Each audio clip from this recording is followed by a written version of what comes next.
Luka Doncic.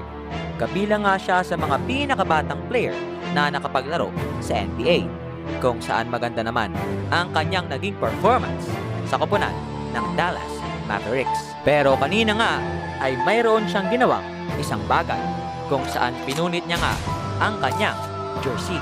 Kaya sa ating video, mga kabiboy, ay atin nga pong pag-uusapan yan.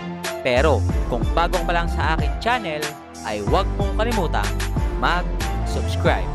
Kanina nga ay tinalo ng koponan ng Dallas Mavericks ang koponan ng Los Angeles Clippers sa score na 106-98.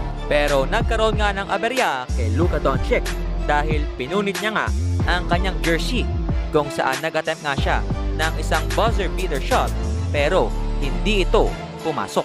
Kaya naman nung natanong siya about dito, sinabi niya nga na naasar lang daw siya, kung kaya't nagawa niyang punitin ang kanyang jersey at nagresulta nga raw ito ng isang hindi magandang laro para sa kanya, kung saan nakapagtala naman siya ng 17 points sa larong iyon. Pero still ay pinatawan pa rin siya ng fine ng commissioner ng NBA na si Adam Silver, kung saan tumataginting na $10,000 or mahigit 520,000 pesos. Kaya naman sana ay magsilbing leksyon ito kay Luka Doncic na dapat pagdating sa basketball, utak muna bago ang puso. Kaya naman yon, hanggang dito na lang at maraming salamat sa panonood.